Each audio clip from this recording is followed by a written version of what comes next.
Hello friends, Siragadikka ஆசை serial ப்ரோமோவில் என்ன நடக்குதுன்னு பார்க்கலாம் வாங்க. சேனலை சப்ஸ்கிரைப் பண்ணிக்கோங்க, மறக்காமல் பெல் ஐகானையும் கிளிக் பண்ணிக்கோங்க. நம்ம மனோஜ் இருந்துட்டு ரோகிணி கிட்ட புலம்பிக்கிட்டே இருக்காங்க.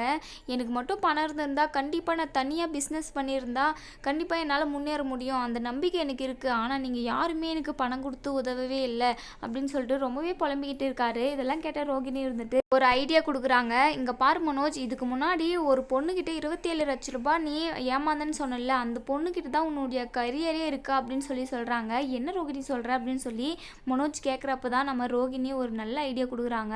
இதுக்கு முன்னாடி அவகிட்ட நீ ஏமாந்தல்ல, அவளை பிடிச்சா கண்டிப்பாக நீ ஃபாரின் போகிற கனவு கண்டிப்பாக நிறைவேறும் அப்படின்னு சொல்லி ஒரு ஐடியா கொடுக்குறாங்க. நம்ம மனோஜுமே சூப்பர் ஐடியா ரோகிணி அப்படின்னு சொல்லிட்டு அவங்கள தேடுறதுக்காக ஒரு பிளான் பண்ணுறாங்க. இன்னொரு சைடு நம்ம மனோஜை லவ் பண்ண பொண்ணு, அதாவது ஜீவா கனடாவில் இருக்காங்க. சரி, நம்ம ஊரை பார்த்து ரொம்ப நாள் ஆச்சு, போயிட்டு நம்ம ஊரை பார்த்துட்டு வந்துடுவோம் அப்படின்னு சொல்லிட்டு அங்கேருந்து கிளம்புறாங்க. அதுக்கப்புறம் நம்ம முத்து வண்டியில் தான் சவாரி பண்ணுறாங்க.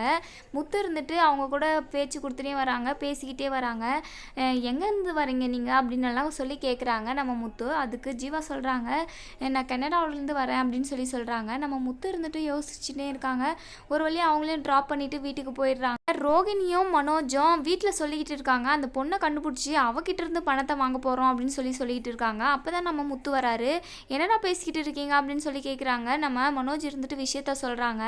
அவள் கனடாவுக்கு தான் போயிருக்கிறா அப்படின்னு சொல்கிறாங்க. உடனே நம்ம முத்து இருந்துட்டு, டே மனோஜ், இன்னைக்கு ஒரு சவாரி வந்துச்சுட்டா, அது கன்னடாவிலேருந்து வந்தேன்னு சொன்னாங்க, ஒருவேளை அவங்களா இருக்குமா, வா போகலாம் அப்படின்னு சொல்லிட்டு நம்ம மனோஜை கூட்டிகிட்டு போகிறாங்க. கூட்டிகிட்டு போனதான் அவங்க வீட்டில் போயிட்டு காலிங் பெல் அடிக்கிறாங்க. உடனே ஓப்பன் பண்ணுறாங்க. ஜீவாவை பார்த்துட்டு நம்ம மனோஜ் இருந்துட்டு ரொம்பவே ஷாக் ஆகுறாங்க. டே முத்து, இவ தாண்டா நம்ம பணத்தெல்லாம் ஏமாத்தினது அப்படின்னு சொல்கிறாங்க. இதை கேட்டு ரொம்பவே ஷாக் ஆகுறது முத்து. இதை தொடர்ந்து என்ன நடக்கும் அப்படிங்கிறத வெயிட் பண்ணி பார்ப்போம்.